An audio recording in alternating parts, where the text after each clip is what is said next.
right, I'm gonna do the intros. So, hello everyone, and welcome to the Buster Wolf podcast. This is the 5th episode. I'm pretty fucking upset because I didn't get my Street Fighter 6 code, but you know what? We're gonna just push on and do this short little podcast. So I'm Renegade Operative, and I want to introduce my panel. So first we have Rat. What did I do, Capcom? What more could I have done? I can't believe I signed up for the first one. They're like, nah, no code. The next up is Drill. Oh, hey everyone. I'm here because, like Rat, I didn't get into the beta. But there is some cool stuff I wanted to talk about. Kaneki. I'm the only one that got the code, huh? Thank you, Capcom. Oh, well, no, just kidding. Must be nice. Yeah, must be nice. I wasn't nice to them the first time. Next Yeah, up, and look what happened. I got my wish, yeah. Be mean to them. next up is Aurora. Hey, I'm Aurora. I'm the only person that actually didn't apply to get in the beta, just because the first time I wasn't available to play in it, and I didn't even think to for the second. But I'm still looking forward to the game. I don't hate Capcom or anything. Yet. Yeah, he's. I mean, you could say that Dice Guys finished last. What? I'm like, all right, where's my $104 Ultimate Edition, baby? Nobody got that. I got that reference. You're a bastard, though. So I'm gonna start with question number 1, which I probably won't be talking on too much, but since the Street Fighter 6 beta has released, what is your first impressions? Obviously, it has to go to Kaneki. Oh man, Perfection, as the guy from Spider-Man 2 would say. Oh boy, where do I begin? From the moment you boot up the beta, you were introduced to create your own avatar, obviously. People go fucking crazy with that, by the way. There was one avatar where this dude has like a skinny body, or has like no stomach, but yet he has a chest and has like the smallest head you've ever seen, Ren. Oh, no, but yeah, they going crazy with that avatar. When you first enter the lobby or the battle hub, it's like Fighter Z but better. It's like what Fighter Z should have been with their own fucking lobby hub. The way you fight, the way you have to change your character, I don't like. I still don't like it. I don't know why we're in a modern fighting game where you want to change your character, you have to change it in the battle settings instead of like challenge a random dude in a cabinet and just like change the character there. You get sick of that shit, Ren? Yeah, cause I mean, I think it was the same way on Strive when we were playing it. I was like, why can't I just change my character now? I gotta challenge someone, you know what I mean? And then I have the same guy again. Then I have to go to the options. I was like, oh, well, that's why I still have like Ramathal. Yeah, because you gotta go into your profile, change it. And then if you want to practice, and then they only give you character select if you want to just go into practice. Yeah, I'm not a big fan of it either. I would prefer just take 2 people to the menu. They can switch whenever they want, and you're good to go. But now it's not just that. Now if you want to change your control scheme, you have to do the exact same thing. That is some gutter trash. Okay. Like you would do in the option settings. No, for you want to battle someone, you have to do the exact same thing. Although for controls, they had a triangle button where it will apply to all characters, but I don't want to do. I kind of wish I don't want to do that extra step. I wish it was like Marvel 3, where I could just change altogether the controls to fucking normal instead of like have to do these extra steps to do it. But other than that, when you fight someone with a 2 to 3 bar Ren, it's perfection, glorious. So like whatever they mastered that netcode then. Whatever netcode they're using for Street Fighter 6, it is fantastic. I hope they don't change it. Because even someone with, let's say, almost a 200 ping, their connection is like flawless. It's like you don't even notice them lagging whatsoever. I can't say much about like in terms of like how the characters play, like what moves change from them, because I didn't mess around much with the game. But the only thing I'll say is for certain moves that you have to press double down and punch or kick, I don't like that. Especially if it's an original move, let's say Chun-Li, for example, her DP kick, you have to do it press double down kick instead of her DP kick motion. I don't like that. That's just Capcom once again messing with the inputs as they did before with what's his face? Nash. I remember that. Oh, you mean when he's not charged? Yep, not charge anymore, just a motion character. No, but yeah, but this is not even like a complete change. It was just only one move, and I don't understand why. And it's not even stuck to, you know, the modern controls and all that. No, it's literally her new moveset. That is weird, right? What do you think about that? It's like I don't know. It's like Capcom has this history of changing characters around for the sake of it, and it really throws you off, especially if it's a character that you're more or less familiar with. I understand it, but it doesn't mean I don't agree with it. I mean, I'm fully expecting DJ to probably be a motion character since they kind of were experimenting with it in Omega. Don't give him power. I don't think Raz's gonna like that too much. Just a hunch. I mean, they'll probably balance it around the fact, but DJ wasn't there. But DJ already wasn't that great in Ultra, so hopefully they actually give him more tools. They will have to balance him with the fact. You see how Nash was in Season 1 Street Fighter 5? That was the character people picked. That's ridiculous. Like, what do you guys feel about making motion characters into charge characters into motion? For some people it works fine. For others, not so much. I don't think they should change all of them because it's just kind of weird that way. If it's a universal character that people are like really accustomed to, then they shouldn't change them because it's gonna have that sort of Mortal Kombat effect where like every singular game from NRS is like new and you have to get used to it. So for some people it works, for others it doesn't. I guess if they're trying to make a character beginner friendly, which they usually do, then it's like whatever. But like hardcore Gals or whatever, I don't think they should be changed. Yeah, like Guile. I mean, Guile only has like what, 2 moves, and yeah, like it's gonna be hard to make him into a motion character without him being broken. Like you ever like play CVS2 on like the GameCube and you're able to do instant like flash kick and instant like sonic boom with like the right stick. That was Super Street Fighter 4 3DS tournaments were basically Guile mirrors. Yeah. Oh, and you could do like instant like SPD as well.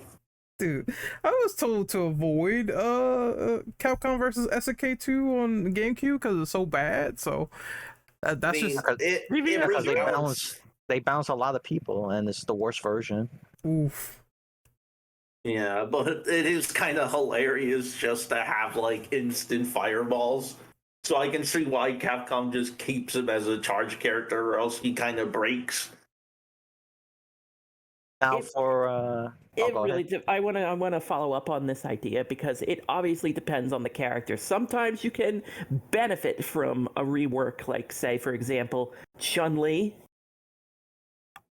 Chun-Li has had her moveset changed in just about every game, and she still stays relevant, especially Third Strike, where she's one of the best characters in the game, and she's still getting played. Sometimes not due to legacy. It's other times it's like this character is just incredibly fun, and things like changing movesets don't really affect it that much. So, I just wanted to kind of point out the exception to the rule here. Yeah, that's a good point. I agree with that. I mean, I think DJ will be fine if they make him a motion character. Now, for new moves, that has the same down whatever button input. Ryu can do his Denjin Hadouken or his electrocute Hadouken just with that same mindset. You press down fast and any punch button, and he could easily do like a Denshin Hadouken without bars, of course. That's kind of broken, but I don't know how broken it is. But he doesn't need bars to use that. I mean, he doesn't. You don't need to use super with Denshin Hadoukens. So I think. is that it for the gameplay? Yeah, I saw about it. Yeah, I mean, none of us else has played it, so yeah. I haven't played it, but I've watched a bit of it. So I can at least say that just from like the way it looks and like mechanics wise, it seems pretty different. My friends jokingly call it Dry Fighter 6, and I think that seems to be somewhat accurate. I think there's like it's different. It's definitely not playing Street Fighter 5. They got rid of like, V trigger's gone, and now it's all around God. playing drive. You can't use it's not like you can't EX or anything without drive. If you're drained, you're taking more chip damage, you do less damage. I think you just naturally take more damage too, so it's not even more chip, it's also just more damage in general. I think there's like, just looking at it from like an observation standpoint, the game, it really is going to be played around the meter, and I think it's cool. I don't know how I feel about, like, since I haven't played it yet, I don't know exactly how it is. It seems like the parry or like the drive rush kind of thing seems very similar to Super Dash from Dragon Ball Fighters. So I think that at a low level, it's gonna be like, that's where people just throw it out and people get caught because it has super armor and you're kind of like, hey, I'm just gonna do it, until they have a reason not to, and that does make sense. But I can say that just like from looking at it from that standpoint, I think it adds a different layer to Street Fighter. You definitely aren't playing Street Fighter 5 in this. Oh, thank God. Thank It's God. a whole different game. And I didn't even play 5 for a very long time, but it definitely seems very different. And it's very good in this game. That's how different it is, right? Yeah. 5 just felt like Turtle City to me. I'm sorry, go ahead. Oh no, you're fine. I was gonna say, I also, like, I didn't have a opinion on the inputs, but then I thought about it and I was like playing DNF Duel, and that had like basically like we may as well call it one button DPs, because it was like down and X. Oh, that's even worse. Yeah, I mean, well, DNF Duel was wild in itself. I personally really enjoy the game, but you kind of have to just know what you're getting into with that one. So it's like, it was meant to be silly. Everyone had a one button DP. There was a lot of nonsense in the game. Apparently, a lot of people did not like that. A lot of people did not like it. I loved it. It's unfortunate that it died out, but it deserved to die, I guess, since of how it was handled. So we're gonna move on to question number 2, which I'm kind of eager to talk about. But at the Game Awards, they showed a Street Fighter 6 trailer, detailing the characters like DJ, Manon, Marissa, and JP, who I labeled as old dude with psycho power, because that's the first thing that stood out to me when I saw it, like the purple flame or whatever. So I was like, oh shit, well he might be a vessel for Bison. So what do you feel about that trailer and those characters that they showed, if you saw it? I mean, I really liked it. Manon looks really fun. She's like a different take on a grappler. But I guess like maybe like half grappler, half neutral. But she looks really fun to use. Like Marissa for some reason kind of reminds me a bit of like Marduk from Cross Tekken, just in the way she plays. I remember. I'm sorry. Go ahead.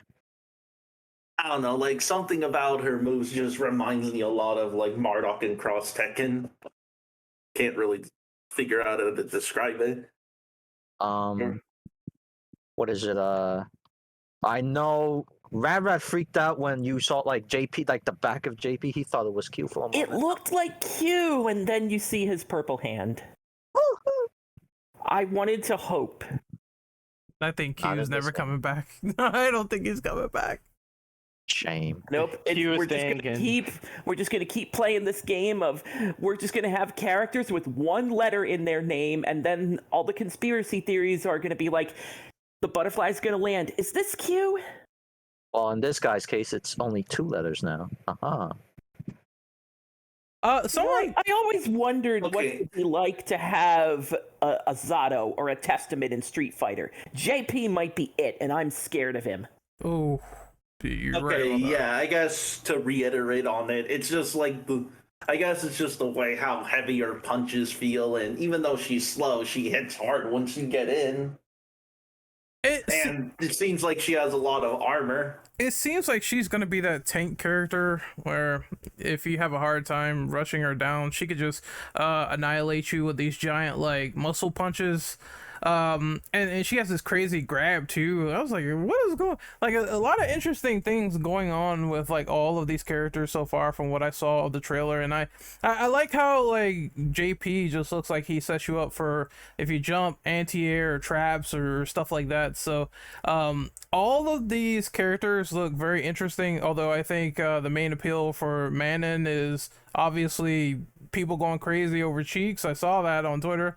But she looks like an interesting character to play as well. So Yeah. I think the only thing I don't remember is how DJ played, but I would assume that he looks virtually the same in gameplay. But I have not looked at all that yet. So anyway, But yeah, with Manon, it seems that you're able to at least chain grabs.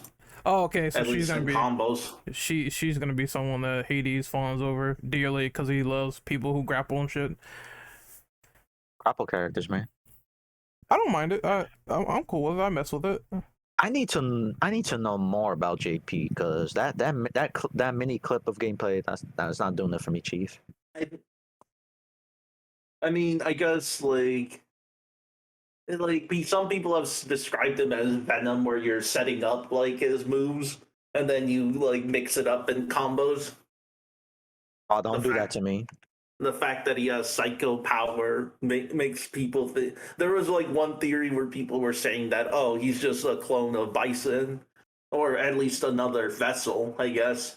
Yeah, I think he kind of mentions that in the trailer, so that's they gotta have Bison back in some fashion, even though he died in the last game. So it goes figure. Unless he's the new Bison, that's the only reason. No, I feel like Bison is gonna creep up later on, like Gil. Like Of he'll probably course. appear in like one of the later seasons.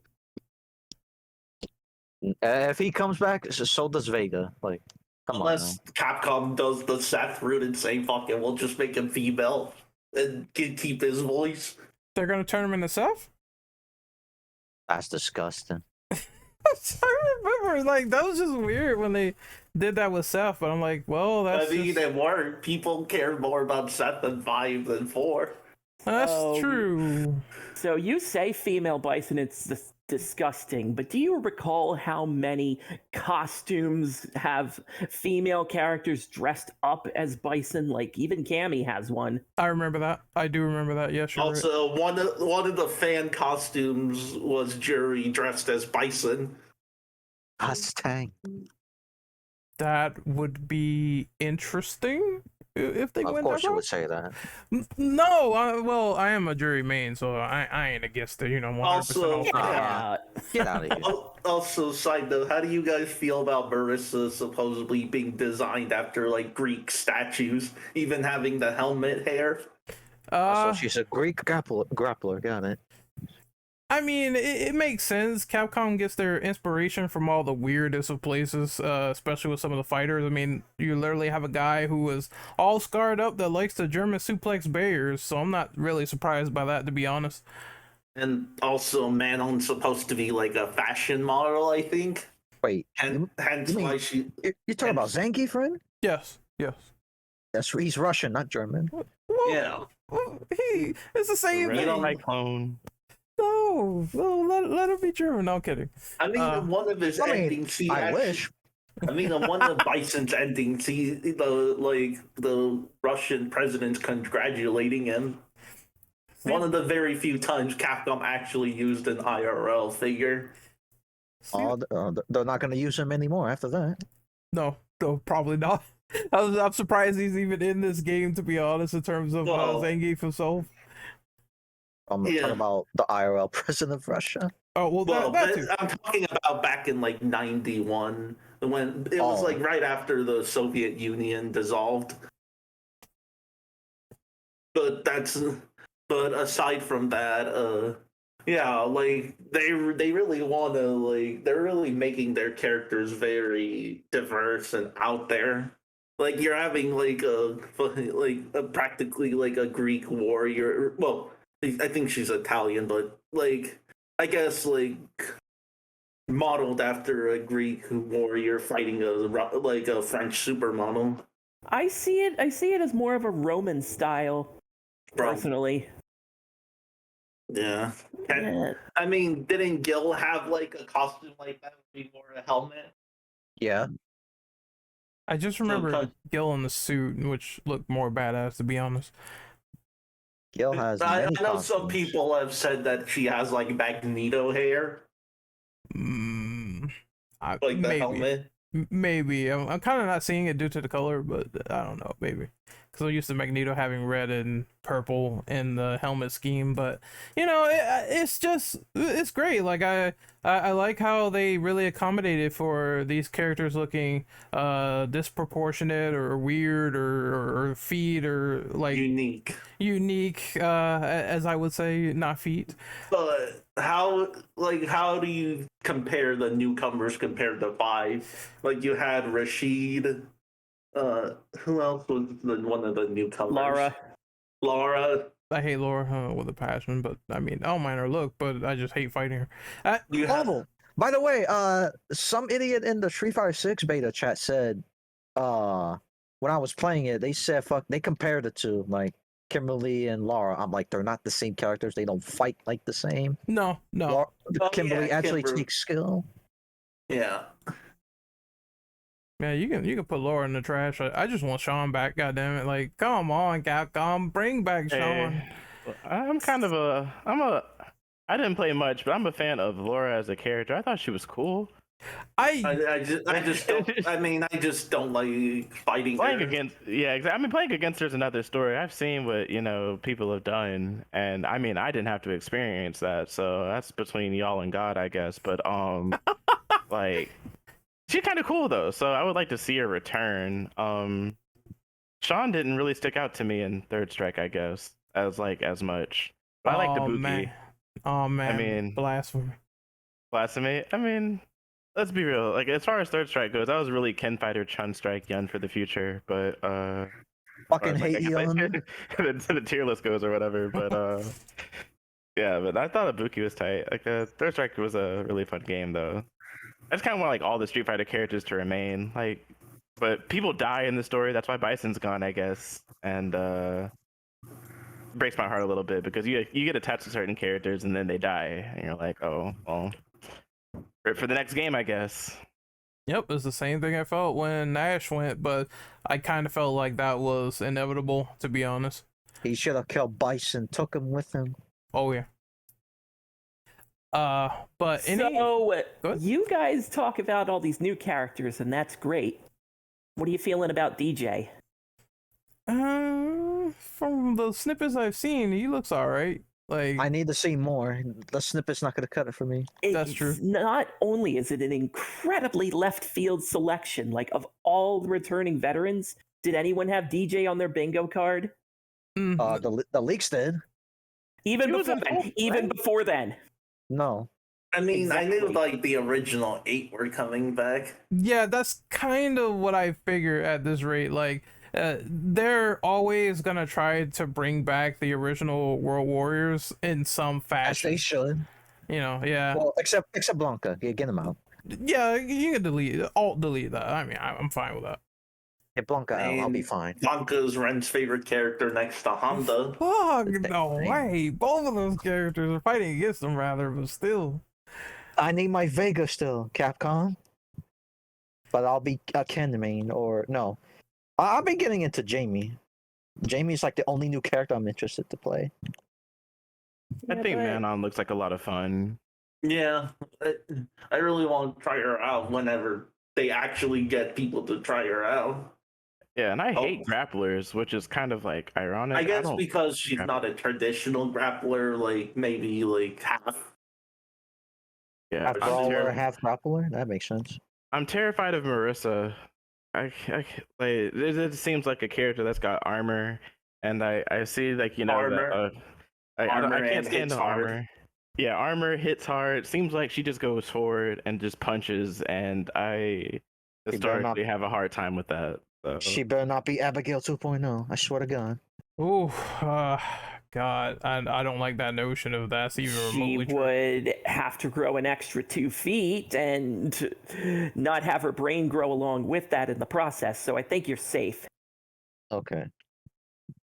It just But might as be far, that. as far Let's see. as DJ is concerned, he has a couple of new moves that I want to pay attention to. He seems to have ways to just shoot you up in the air and juggle you into like a Sobot kick. And I want to know more about this, especially dissuade the fear that he is going to be a motions character. Hmm. Hmm. I think I don't know. It just all depends on once that hands-on comes in for the full game. I just want Capcom to release an open beta. Like, holy shit, I kind of need that in my life right now. Open beta with all the with at least the new characters and all, or at least close to the final roster. Yeah, but I have a feeling that there's gonna be some cutoff or something's not gonna be well done. So I don't know. I just hope that if they do it, it's interesting and everybody gets a chance to play it because I find this to be some BS. To be honest, I just want to get my hands on it. Well, remember Street Fighter V's first beta and the race it took to even play a game? That's true. That is much improved compared to getting an arrow on someone, getting hammered in the head by Nash, which is something that happened to me like often.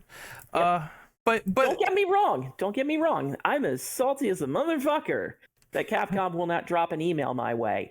But this is what has to be done to make sure that Street Fighter 6 can be the best game it can possibly be. That's why they do these isolated little tests so that when the open beta rolls around, everybody gets to play the game, everybody's happy, everybody throws their $60 at Capcom, and then June rolls around, and then the game doesn't work. oh god, please do not tempt fate here.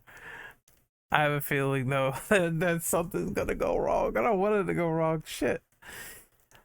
As long as you can play the World Tour, I couldn't care less. I just want that World Tour time before I put in that practice. Watch out. Which, by the way, ignoring the new characters in DJ, there was like a shit ton of silly little mini games in that World Tour. I'm honestly looking forward to that more than I am the game. Does that seem strange to anyone? for me, yes. Well, there are certain questions that needs to be answered. Like, are we able to do this like online in a separate mode? Because I don't think that's happening for competitive. No way. I saw assist mini game. That would have been interesting. I saw assist called out as well, so you can call out Ryu whenever and just fight on the other side of the screen. That's awesome. I like that though. And I've noticed that a lot of the mini games seem to be centered around teaching you how to play Street Fighter, like the bottle mini game with the motion and all that. Here's the first steps on your Street Fighter journey. I hate it. My only Sean reference is a goddamn basketball parry minigame. That's what he's gonna be. Oh man, I hate it. Sorry. Learn those parries, boy. But we have to move on to the deluxe and ultimate edition. So I saw when the pre-orders went up for June. Well, you already know which edition I'm pre-ordering. Yeah, Plus, so let me describe it first. There's the full game, which is the 60. There's deluxe, which is the full game, year one character pass, season pass, stuff like that.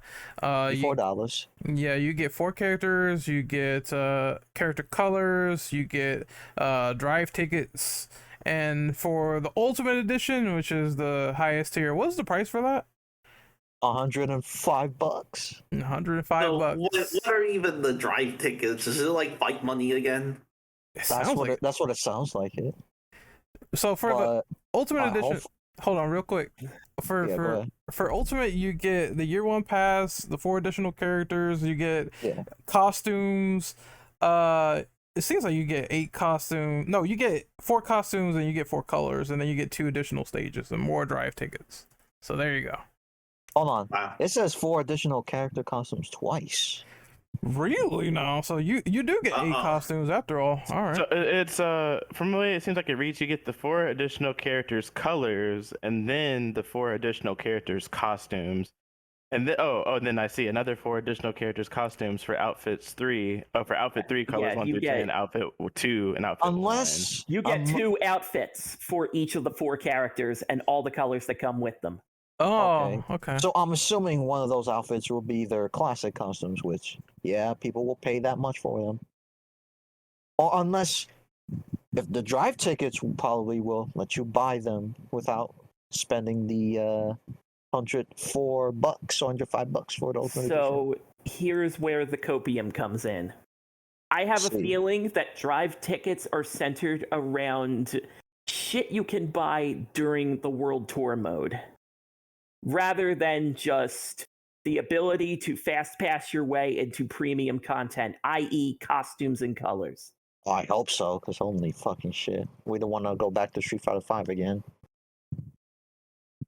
Yeah, to me, it feels like they could do anything to make this either reasonable or egregious, because it took me a long time to gain fight money, and then what happened was when they did They nerfed them.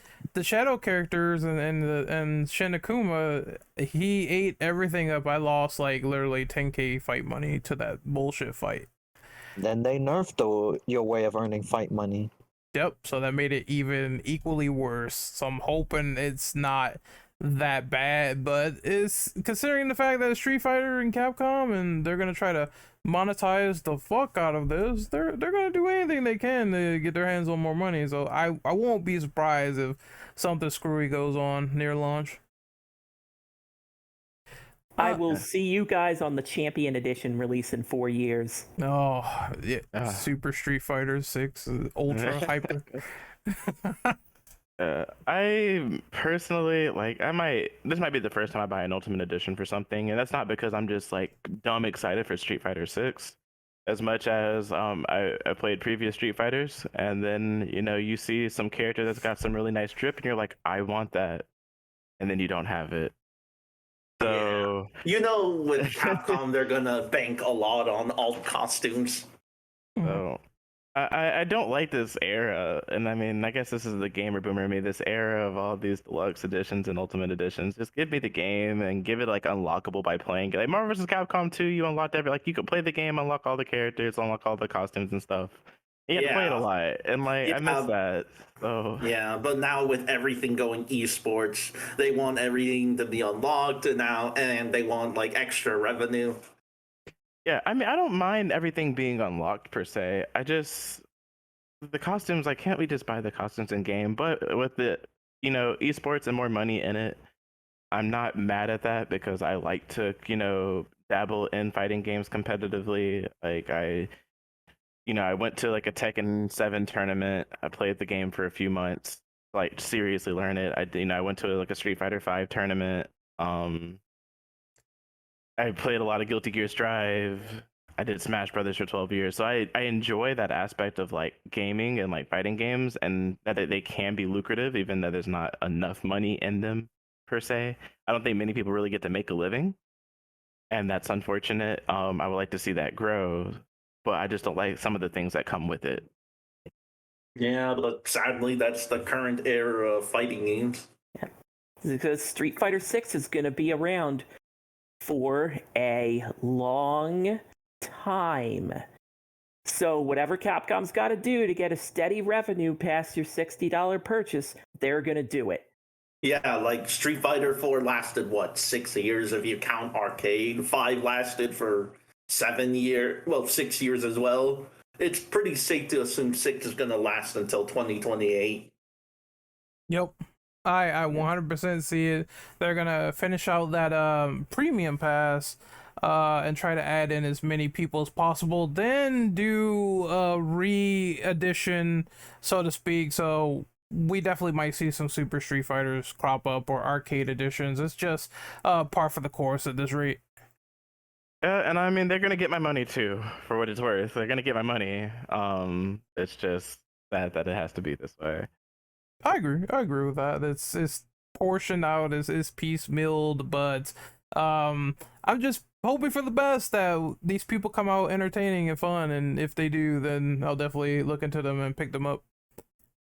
So we got to move on to another big fighting game that they showed at the Game Awards. This is Tekken 8.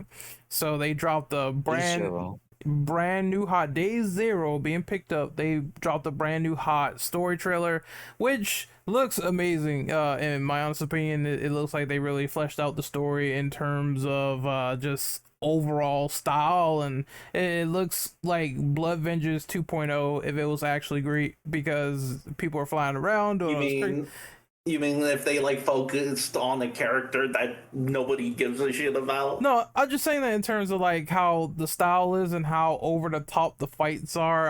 As for the plot, that's another topic entirely. But honestly, I just thought it was funny that Shayu and Elisa were simping over some like emo dude that wanted to die, and then he doesn't want to die but dies anyway. yeah, it got beat in like 5 seconds. But I mean, the fight between Jin and Kazuya looks great. Like, people going through buildings, it looks larger than life, and that's really what I wanted from the story mode. Just big spectacle fights, and it's gonna be entertaining. So they showed off a returning character, Jun Kazama. They also had King, Paul, Lars, Martial Law, who I thought for a second was Forrest because he was shaved, but whatever. And then it was Jack. So what do you think of the new story trailer?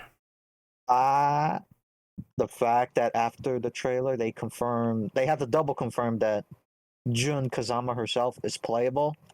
I called that shit when we was reacting it during the TGA. I was like, yes, she's finally back and playable. I feel like they had to, though, because I mean, ultimately, you got Jin versus Kazuya, and it's a fight to the death. So you need that sort of mediator in between to This sort is of a conclusion to the Mishima's story, right? Yep. Sure it is. Well, Like honestly, I'm surprised they just don't reboot it at this point, like Soul Calibur. I don't. After what they did to 6, I don't want them to. I mean, 6 was good, at least in terms of gameplay, aside from the stupid, like, rock, paper, scissors thing. Yeah, that game died faster after a fucking month. I'm gonna be real. Like, I have no idea what's going on in Tekken's story. I have never known. All I know is that every time I was playing Tekken when I was younger, somebody was getting thrown in the volcano and coming back. Whether it was Heihachi going in the volcano, or it was Kazuya going in the volcano, or I think Jin went in there one time too, didn't he? No, he never went volcano. He never went in the volcano. And then Kazuya threw Ganon and Kirby in the volcano. Well, that's yeah, Smash Ultimate. And Kirby survived. Never forget that. He just floated. Yeah, he never got fallen into it. But does that story trailer look tight as fuck? Absolutely. Like, I have no idea what's going on. It makes no sense to me. I only played the game for the gameplay, and like, you know, and the characters are really cool in Tekken. Like, I think it's well designed, but like from a story standpoint, maybe I'll read up on it or something just because it looks super cool. Tekken in New York, that's day one right there. That's day 0. They got my pre-order. Yeah, to me, the star of Tekken 8 was the stages themselves. Yes. I think with this trailer, the team at Bandai Namco wanted to make double sure that this trailer stopped all the shows. So you get this beautiful city landscape, destroyed streets, traffic jams in the corners. You have this fight in this giant-ass Roman Colosseum. Man, it's just... This team is outdoing themselves with stages. These are the prettiest ones I've seen in a fighting game yet. They also said that destructive elements are back, so because of all these Yes. stages looking like crazy and insane, you're gonna be knocking people into like street signs and traffic and all that stuff, and it's gonna be like super dynamic. So that's really, if it's done right, it's gonna be really welcome. Same for rage drives coming back from the previous game, so there still is some mechanics carrying over from the previous Tekkens. So, I'm going to assume that means that stage selection is going to be just as important as character selection. Oh, obviously, of course, Thank 100%. God. That is a cool thing about 3D fighters. That I mean, Smash Brothers has that too, where stage selection is important, but even more so in something like Tekken, that's a bit more traditional in the fighting game sense, like where stage choice matters. Yeah, because Like it's- Capcom's not doing that anymore. I mean, they still have cool stages in 6, but they're Yeah, not but- like. It's but a I can't 2D just- fighter, nor should they do it. Like, What if they do like something wild, like, oh, we're gonna, like, what if they try like DOA where they have like stage transitions? Like, there's a Tekken stage where you're fighting on the subway and you can just kick someone off it. I thought 7 kind of had that a little bit. Yeah.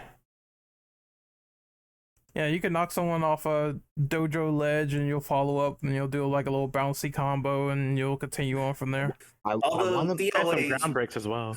like Yeah. DOAs went pretty crazy. Like 6 had them where they were fighting in like a Jurassic Park stage, and you could throw them in the egg and then get grabbed by a rat, like the one of those flying ones, Toss like One a of them- Pteranodon or whatever it's called. around want it. them- Here's the difference.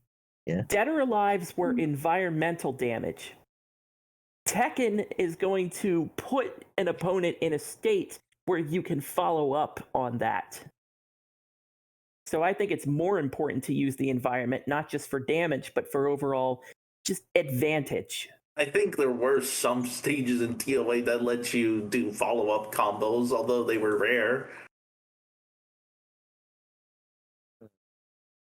So we kind of answer question number 6 by doing that. So just wanted to make sure. Rat, I have a quick question though, since I'm gonna isolate that one off before we get to the next one. Do you think that rage arts are coming back or no? I think they are, but they are definitely back. There's no Yeah. way. Yeah, low tier god gonna seethe. There is actually Oh, yeah, I don't know if it's on the docket. There's actually some footage of like a world tour event, and they had Harada and Michael Murray up there, and they were showing off that yes, Jun's playable, and by the way, here's a look at one of the rage arts in the game. And of course, Yeah, rage it's arts are Paul. back. Yeah. and of course, they use Paul as an example because look what the fuck happened to Paul. Yeah, that like okay, Paul's outfit just looks like it's more tailor made to Brian, and I'm What not is the, happening to my boy? I'm not the biggest fan. I'm not the biggest fan of the hair. I just feel like his hair looks better when it looks like Tekken Classic or Tekken 4 where his hair is down and he looks like a biker. That was cool. Tekken 4's version of looks way better than this. This is no. 100%. You know what it reminds me of? Sorry to interrupt. You know what it reminds me of? The first overall look at his render, I just naturally assume Paul played Resident Evil 4, saw Leon's outfit, and said, Oh man. Okay. Yeah, that I'll just take a little bit of that. Yeah, maybe Paul should also fire his barber as well. No. Hire them. Give them a promotion. So Oh, he's man. gonna rescue an equal as annoying character like the original Ashley. He's gonna rescue Law. Are you not familiar with Paul's endings? Paul is going to the hip. He can't do a backflip either, so there you I go. mean, Paul swings that way. I'm not judging. He can't do a backflip. Camaraderie, not anything deep like that. Not that there's anything wrong with that, mind you. I mean, they could take one step further. Just I give think him that's what fan fiction's for. God damn. I had to double check. Listen, here. have we not forget what happened to Asuka? Once. What happened to Asuka? She got bought by Lily. She is Lily's bitch now. Wow. Wasn't that just like a joke ending though? No, that was canon. That's canon to it's not- Tekken 7. Yeah, they're not helping the lesbian accusations at all. I don't think most of those endings in Tekken 7 are canon, just a hunch. I don't know, man. Do you want to acknowledge that Eddie is now Lucky Chloe's bitch? Do you want to acknowledge that? Most endings are usually either made as jokes or some are canon. Yeah. I mean, look, Akuma's canon, all right? There's nothing we can do about Yeah, it. yeah. Where's he going to be in Tekken 8? Probably never back. Nowhere. Rip.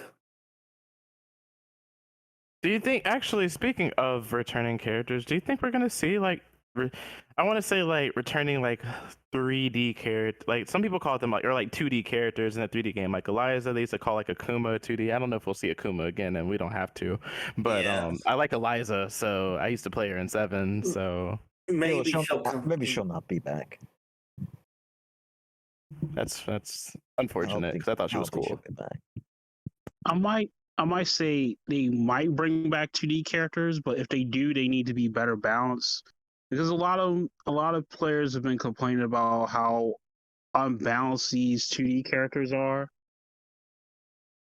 Because Also, they have like Yeah, 'cause- Nero, introduce yourself real quick because you just kind of popped in last minute. oh, hello everybody, it's me, Nero. Sorry for being rude. No, it's fine, it's fine. But go on. What were you saying? Someone was talking. Oh yeah, I was saying like a lot of like top players have been complaining about how 2D has been unbalanced and like really crazy. I mean, we've seen stuff with Geese and what he can do, and also Kuma. But I really feel like if they were to bring back 2D characters in Tekken 8, I feel like they should be like better balanced and not like ridiculously broken. All the King Akuma players are gonna be like, no, don't nerf him. Now, see, here's what you do with these potential 2D characters. You don't give them your meter. Or don't bring them back. Yeah, Like, I don't I can bring Eliza back giving though. them a unique meter where they can just cancel out of shit whenever they want to is what made those characters strong. Yeah, and no matter how many times you would nerf them, they would always creep back up. Yeah, because you can't reroute whatever you did to Akuma from like the original build of Tekken 7. You're not gonna nerf that boy to where he's fucking ridiculously not playable. I mean, not playable. To where he don't find another way of fucking doing ridiculous damage. He always finds another way. It's like I always say, you can nerf the character, but you can't nerf the kit. Of course. It just brings. I hate fighting Akuma, but then again, I bodied him sometimes, so it was 50-50. We got some licks in. Now, if you want to talk about guest characters, Tifa for Tekken 8, Harada. I am begging you, give me Tifa. I'll never put the game down. Unless, what if they just put Noctis again? I mean, no. Noctis is cool or whatever, but hey, like, I mean, he cool or whatever, but he ain't Tifa. You will get a 16 character and you will like him. They can no. I do have a feeling that they're probably gonna do that. If I'll get a 16 character, he better not use he better not be a sword user then. Unless he wants to be a Yoshimitsu 2.0. But no, I feel like Tifa's the safest bet. Remake Part 2 will be out or building up steam around the time Tekken 8 is released, so it's literally the perfect marketing. It's win-win. Yes. That'd be the only character I would play. Like, I would never put the game down if I get Tifa, and she's good. Like, you know, like, I mean, I guess I have to add the stipulation. She has to be good because I don't play bad characters, unless they're Eliza. I heard she wasn't that great, but nah, I would be so happy. And I'm not even like the biggest Final Fantasy VII stan. I just think Tifa belongs in the fighting game. I think the only way they will do that is with the Tekken 7 mods, they You would just give her some of the moves from Josie and Bruce, and maybe have her a bit of like a mixture of that, and have a move of her, some moves of her own from the Final Fantasy games. You don't even have to give her a unique meter either, because basically Rage Mode is Limit Break. Yep.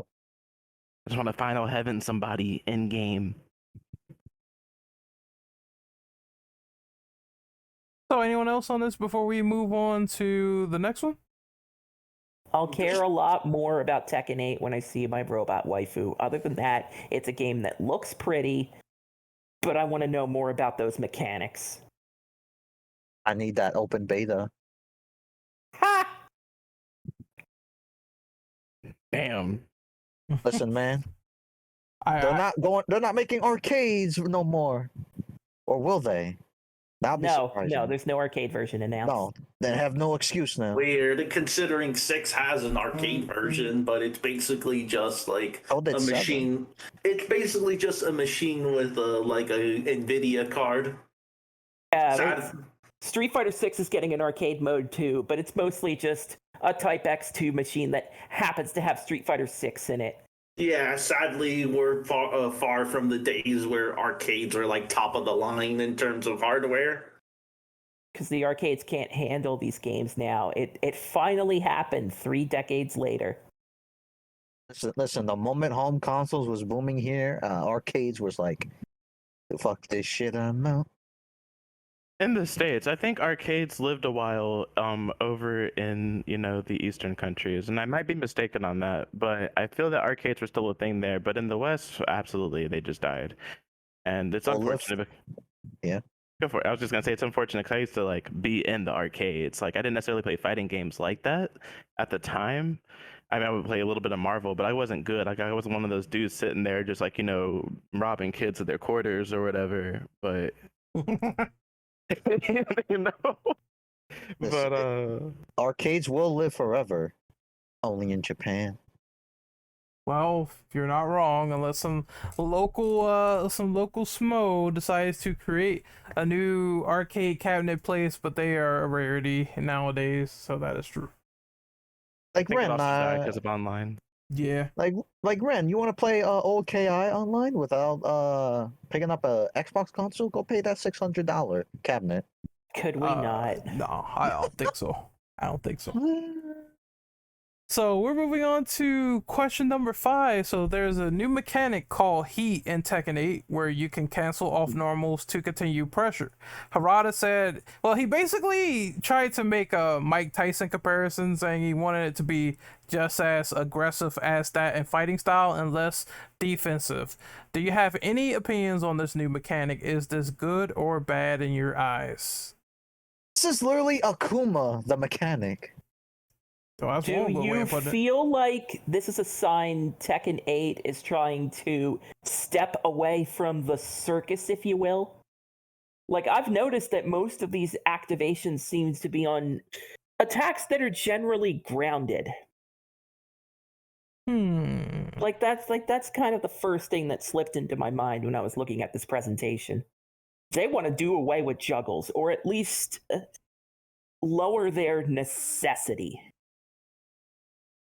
I think so, or maybe Harada just finds the gameplay a little bit more entertaining if it's not just turtling, because if he wants it to be less defensive, then having the offense a lot more prevalent would be the way to do it. It's just I can see why people are kind of worried, because you don't want the mechanic to turn broken if you're blocking and then one normal you get a heat move and then all of a sudden your block is broken, or you just take the hit and it's unblockable. So it just depends on how they balance it. Didn't he say he want to get rid of turtling in his game? I would not mind that, because I mean, personally speaking, as much as I crap on Street Fighter 5, that game is full of turtling and it's just boring. I'm sorry to interrupt. Do we know if this heat mode works on hit or on block, or what do we know? We don't know much. That's just mostly, fan speculation online as to what it could possibly do. But when we saw it in the trailer, I think when Kazuya got hit, he was mostly wide open. So Yeah. obviously Yeah, you're gonna get it there. because if it's on block, that changes a lot of things. Yeah. Like I said, you don't want Akuma in this game. Don't bring him back in, because this mechanic Akuma would have easily used, no problem. This is the Akuma mechanic. I'm also going to assume this is kind of tied into rage mode because it has to have some kind of regulation around it, or else people are just going to be canceling shit nonstop. And then when do you get to play? Well, I mean, okay, so yeah, it's hard to speculate, but I don't think we should look at it as like it's like the doom of something either. If they're gonna bring in something and it's cancelable in normals, like I mean, frame data exists. I'm assuming that if you cancel into something, it's not as if you're just canceling into something that's gonna guaranteed be safe all the time, and then you sit there and you're playing like it's just you're just blocking. I imagine there's gonna be some counterplay, and this is just an idea. So I think the idea of a more aggressive Tekken, based on I'm not like a Tekken veteran. Like I played 7 very seriously for a few months. I was studying it. I went to one local. I got bodied. I had a lot of fun, but it was like it's a hard game. And I mean that game didn't feel like it was just defensive to me. I felt like there was layers to that in my personal experience. But I mean, people like from a spectator and bringing people in, and I guess again esports and money, because that's probably some of it as well. Instead of just watching like people like Korean dash back and forth, maybe just like dash up but then back up, and not commit to like a move or whatever. I think having something that is kind of hype in that regard, or more hype to the untrained eye, I should say, because I personally don't think like turtling or like stuff that like I appreciate lane play, even if I'm not a lane player myself. Like I can appreciate it. So I don't think it's like the end of like Tekken as we know it. I just think that it's it's another layer to the game, potentially at best. And we look at it from that lens. So I think it's a good thing, or it can be a good thing. We'll just have to see. Yeah, I totally agree. It's all about experimentation and seeing what exactly is going on with it. I would prefer if it's just like, hey, on hit, you just take some extra damage. It was heat because a certain input or whatever, something's done and it just happens. As long as it's not like you get hit and it's 60% damage off one little string or one little punch. But it could lead to some interesting and diverse combos. So there is the antithesis of that, which could be pretty amazing. So I'm curious. I'm very morbidly curious. I want to see what they do with it, and if it turns out to be good, I will not be complaining because I will be doing all those combos to people. I'm just genuinely curious if this heat activation is tied to a certain move, or if it's just anything you feel like as long as it hits. Because it kind of reminds me of Tekken Revolution a bit. Oh, they have something similar? Because in Tekken Revolution, you had certain moves where you would glow red or glow blue, and they would have special, unique properties to them, like maybe it's Startup Invincible or something like that. So if this heat activation is tied to certain moves, that's when it gets interesting to me. I would not know, because I don't like Tekken Revolution's online ticket BS for a free-to-play game. I do remember that, but I'm not gonna lie, I was playing like every day. But when that joint cut off, I was like, "Oh man, shit!" Well, there goes my ticket day, so I have to wait till tomorrow. I miss Revo. Just a couple games a day, and then I'm good. Yeah, it's very chunky. Pick up the light. You know what I mean? If you play for a long time, though, it's gonna cut off eventually. So I was like, "Ah, man." So I kind of get that, but I also get the fun side of it. But that's another story. So is everyone done on this question? Before we move on, we gotta jump all the way to question number 7, which Kaneki will answer. Going once, going twice. Ready. Soul to the man in blue. All right. So Rumblefish 2 released on Steam to mostly negative reviews. To anyone who has played or heard of this game previously, can you explain what went wrong? I'll build this up. I'm going to explain what obviously went wrong before I'll tell you what really went wrong. So obviously, what went wrong the minimum at best. For this game, surprisingly, the lack of lobbies and the lack of rematches when you face someone online in Rumblefish 2. Oh, Like the fact you can't even do lobbies in an old ass game. What is it? How old is this game? 20? I could be wrong, but for a game like Mid 2000s, I think it was before Street Fighter 4. okay, It was so 2005, so 3 years before Street Fighter 4. okay, so almost 2 decades. We can't even do lobbies in this game with friends. I mean, great.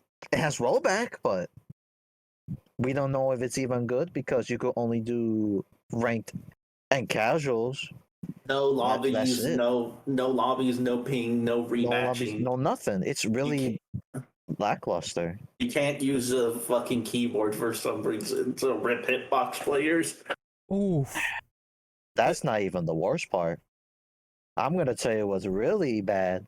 So remember the good old days of Street Fighter Cross Tekken on disc DLC? Oh yes, on disc DLC. Now, just imagine what could possibly be worse than on disc DLC. I'll tell you what's worse. Locking hidden characters that was already in the game almost 2 decades ago. And what is it? How much they charge him? For some countries, $8 for one character, hidden characters that was already in the game, mind you. Uh, So imagine locking hidden characters that was already in the game. How do you feel about that, Ren? I might be juvenile, but it is funny because this is what it sounded like. But I almost thought you said it was on Dick DLC, and I was like, On dick. Okay. I was gonna be like, that's what they're gonna call it now. That's it, on Okay. Dick DLC. I would like to interject, and then I will shut up for the rest of this. I ahead. really think what summarizes the situation with Rumblefish 2 comes down to one word: greed. Yep. Mhm.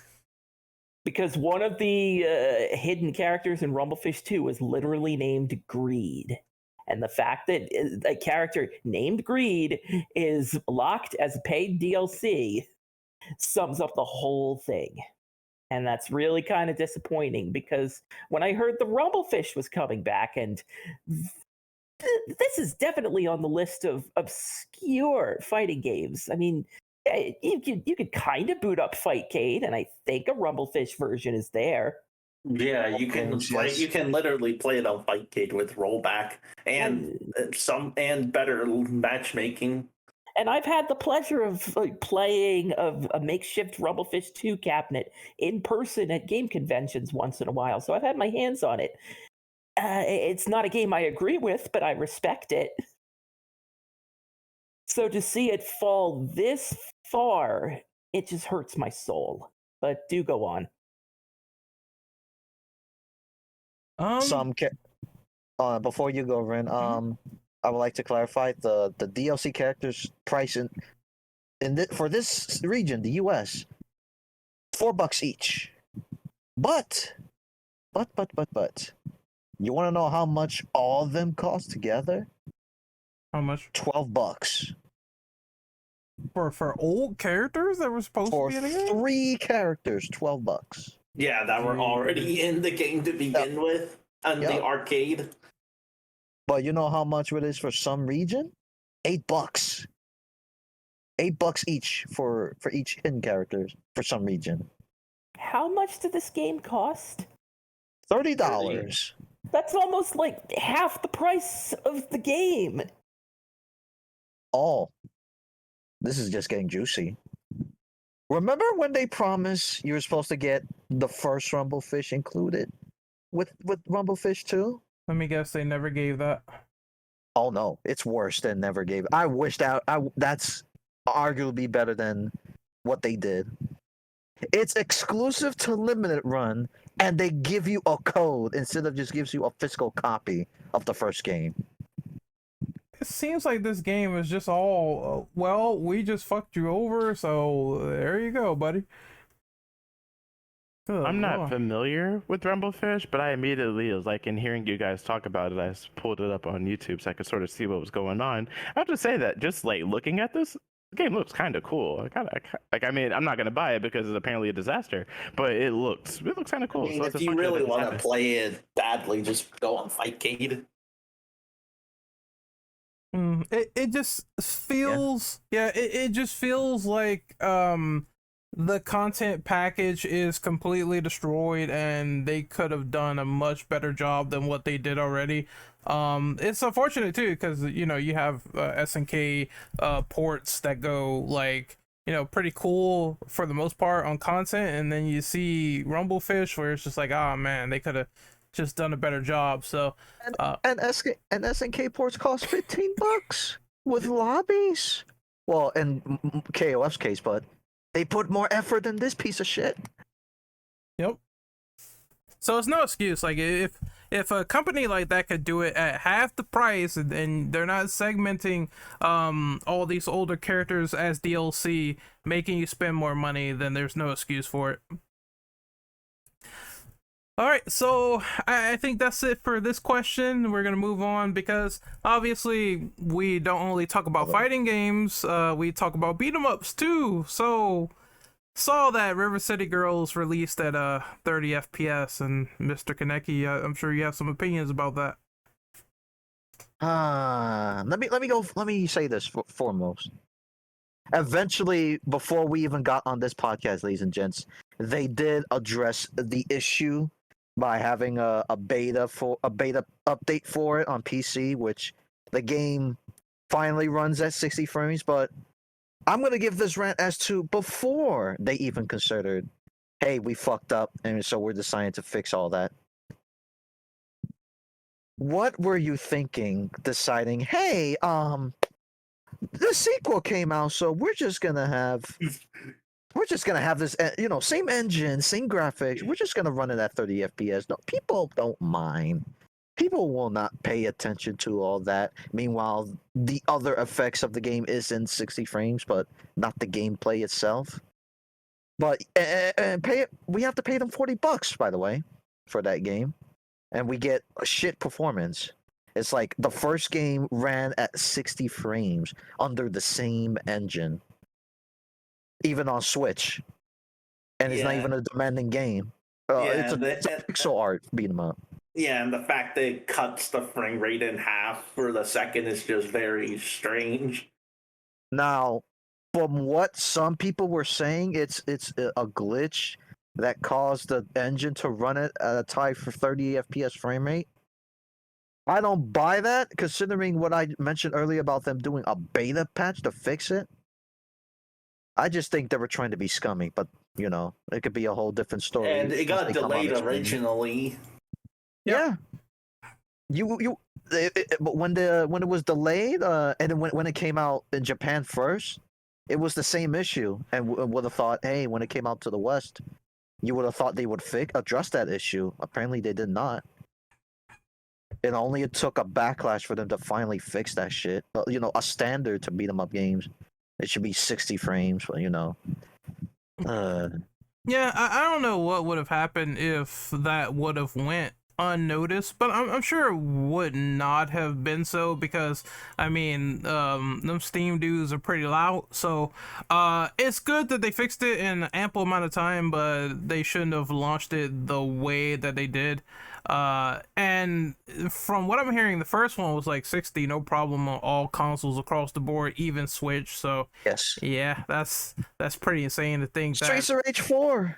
Streets of Rage 4 had a more demanding art style, and it ran all platforms 60 frames, even on Switch. So what was this game's excuse?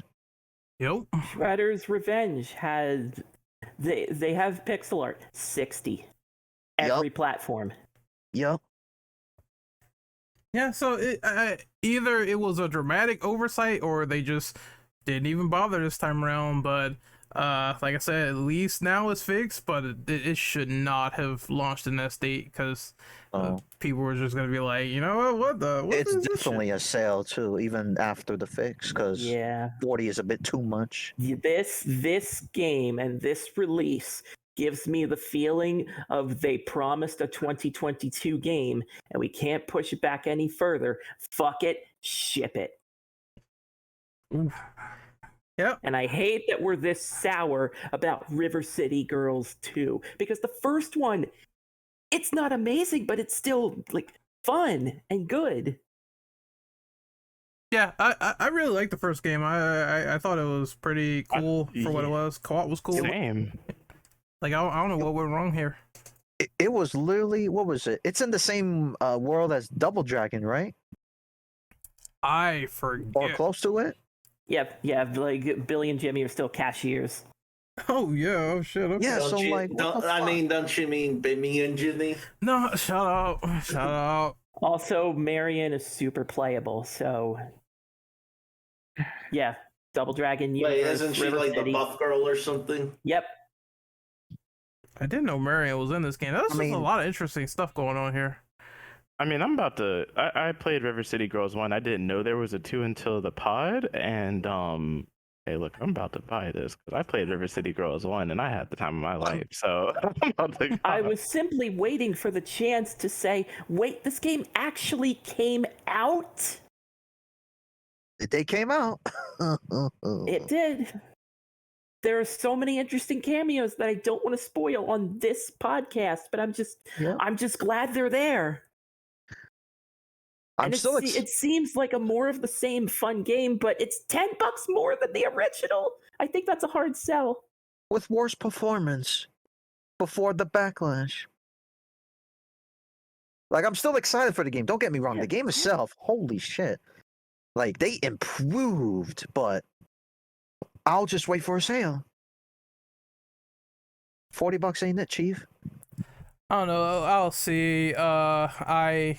At first I bought Shredder's Revenge, and then I'm like, it's on Game Pass, so I'll get it there. And then it was That like, was for a different reason. They lied on the crossplay. oh no, I know, but I'm just sort of gauging my perspective Yeah. on buying it and then getting it on Game Pass and then still enjoying it. And I will still like buy it again because it was that damn good of a game. But for this, Yeah, it's just like, although for Shredder's Revenge, I do wish there was a bit more replayability. same. I mean, that's Right. just par for the course. I do wish it was maybe battle mode, stuff like that, more stuff to do. Who you know? knows? Maybe they'll get DLC like Streets of Rage 4. Yeah. Even I have a even the- question about that. yeah, Go ahead. You can go first, and I'll ask a question afterwards.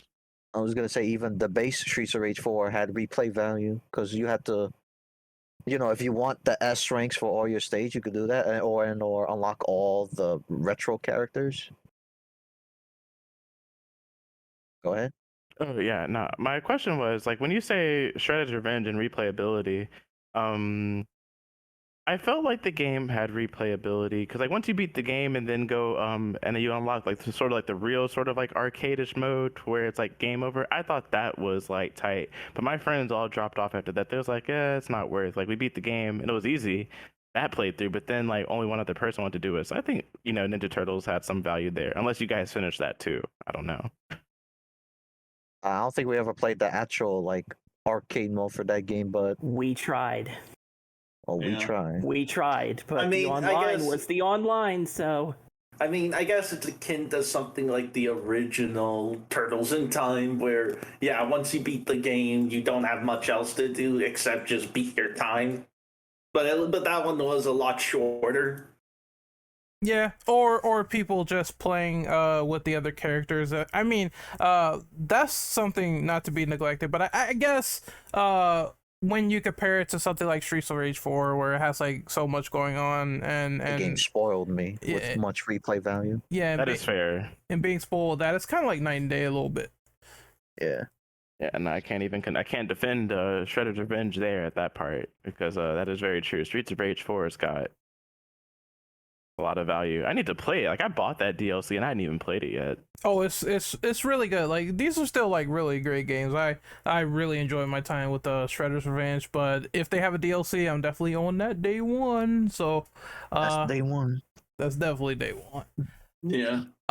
But we have to move on to the last question. So I'm not sure if we brought this up on any of the Buster Wolves, but I felt like this was a topic worth bringing up. So there's been people constantly bothering Ed Boon about not showing up, not having MK, Injustice, anything. So he was answering some tweets, and he was talking about something's coming in 2023. You know, just hold your horses and whatnot.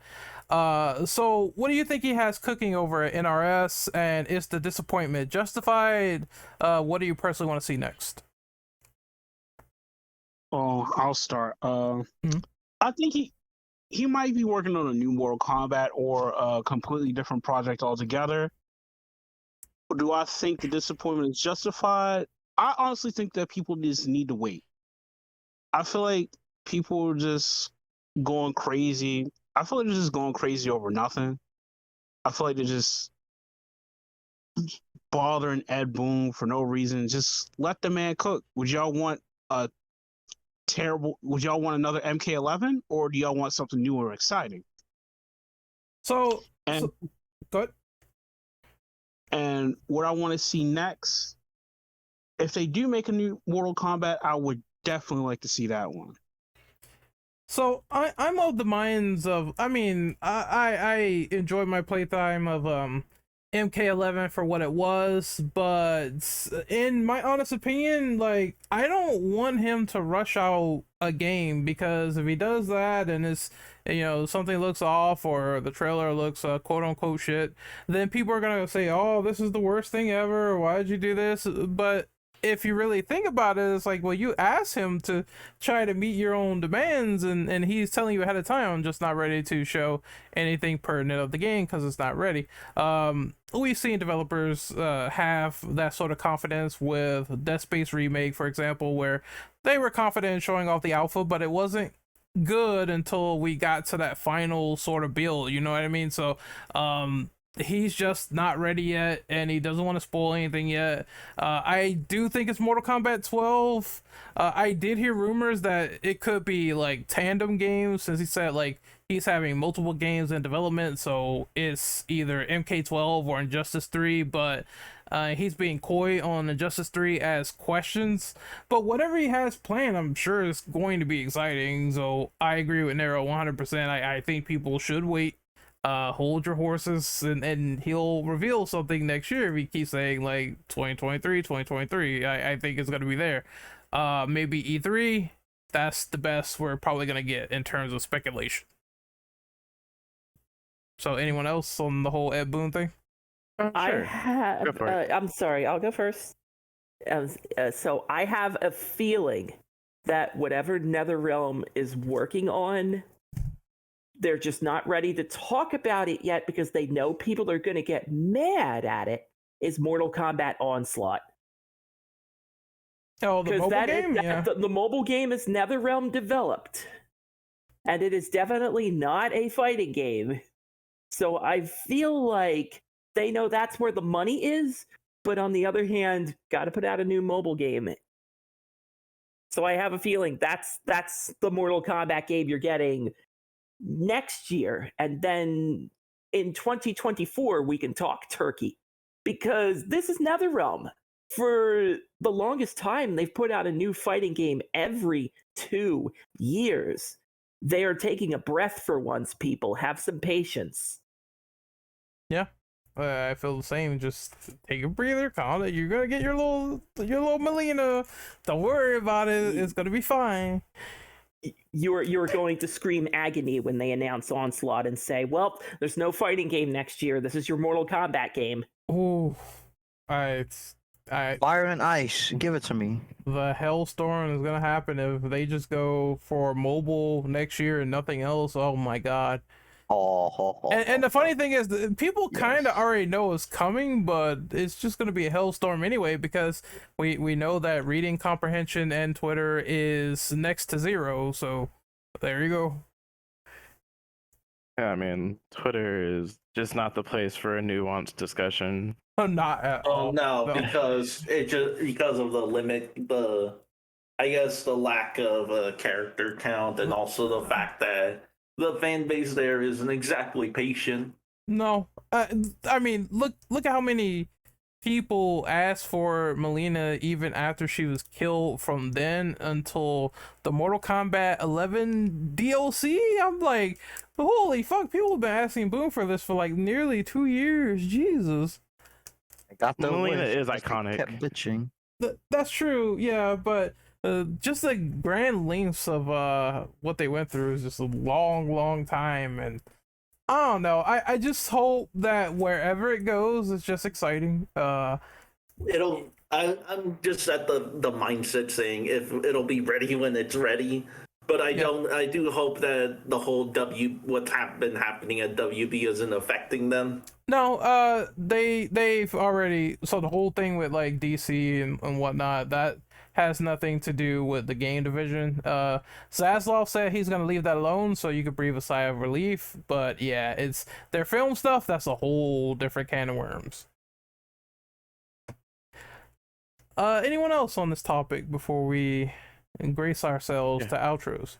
The one thing you're going to say about Onslaught is it's going to have a full cinematic storyline. So all you lore monkeys, that's your destination, assuming it lives up to that. Okay. Yeah. Or I was gonna say, yeah, no, for sure. What's it? I was gonna say, in terms of the disappointment, whether it's justified or not, people are gonna feel how they feel. So I think as something big or prestigious, as like I guess the Game Awards, that's supposed to be a big deal, right? I can understand the disappointment justified. Now I don't know what they're doing to Ed Boon on Twitter or whatever. Like I don't follow much with NRS, but that's not justified. That's not cool. And I know what happens on that platform because it's like it's a cesspool over there, and I can't, like, I hate Twitter, but I love Twitter at the same time. It's just one of those things. Like it's fine when you observe it. It's not fine when you're like in it. But Go ahead. but yeah, so that's my issue. So I mean, but as far as what I think is happening over there, I mean, I'm not super into NRS. Like I didn't really get into Injustice. I thought it was a cool idea. I didn't really play it. I haven't really I haven't been into Mortal Kombat since like Deadly Alliance. I bought Mortal Kombat 10 as well. Like I tried it. I think it was fun. I didn't play any 11, but it's probably another Mortal Kombat. But as far as if it comes in 2023, great. But I feel like I heard MK11 was such a disaster. I wouldn't be surprised if we don't see anything until 2024, especially since there's nothing that was shown at the Game Awards. It might be a while. But Ed Boon himself said there was like 2023 they're going to show something, right? They said within a 6-month time frame. Yeah, he said it's likely they'll show news in 6 months. And people when he tweeted that, what was it? He was serious, and no one thought when he was serious when he said he they weren't going to be there at the Game Awards. People think, because Ed Boon is a troll himself, and so saying, okay, him saying that meaning there's something was going to happen. I was probably one of the people that when he tweeted that he was actually serious that he was not going to show up, and lo and behold, he did not show up. We can tell when Boon. This is one of those moments where he was legit serious. Yeah, we can tell when Boon is trolling and when he's not. Like, okay, if people were asking him questions about, let's say hypothetically the game was like announced and stuff like that, and there was hype and all these questions, and he did like a Q&A. We can tell when he's trolling if people ask him, hey, is this character going to show in? And then he puts all these weird cryptic like messages. Like, this was straightforward 100%. We don't have anything to show, so please do not set yourself up for failure or disappointment, because you will be disappointed if you expect us to be there and we're not. And look what happened. And people still got disappointed, so it's like you kind of set yourself up for failure. So it's one of those things where it's like I'm sure whatever it is going to be definitely talked about on this podcast when it's revealed. If it's a mobile game, then it's just going to be funny. It's going to be fodder bait for some people, but ultimately at the end of the day, it's just waiting to see what they do and having the patience to do so as a fan. You know what I mean? MK is not out of style. It's still super popular. People are hounding this one man about it, like with thousands of replies. So just give it time, and maybe the new movie will come out to sort of satisfy us, because I mean, we watched the animated movie and that was like really cool. So there's still going to be MK content regardless. I enjoy this new era of sincere Ed Boon. Can we have more of this, please? He's just like he's telling the truth. He's like, you're not trolling today. More serious, Ed Boon. I will like to add, I especially like how the response was, hey, remember how kick-ass our Game Awards reveal was? Man, we ain't topping that. Not in a million years. Go home. Maybe Ed Boon could be nice and throw out a MK3D collection. I don't think that's his decision. Yeah. That's left to God and WB. Yeah, we know about the failed HD collections. One of them Ed Boon approved of, but it's still in the hands of Warner Brothers, and they're not exactly fond of classic games. Yeah, I bet. Yeah, which is a shame considering Midway, was actually supportive of a lot of their old games. Yep, absolutely. That's why there's so many arcade treasures from Midway, because they really cared about, preserving the past. Hell, like Deception had the first MK game. Yep. It's like imagine if in the crypt you could find like MK4 or one of the 3D games. We're not gonna MK4 is not a treasure. I'm sorry. Damn. Damn, not even Trilogy, H. though. Ooh. Hold on, which trilogy? Mortal Kombat trilogy.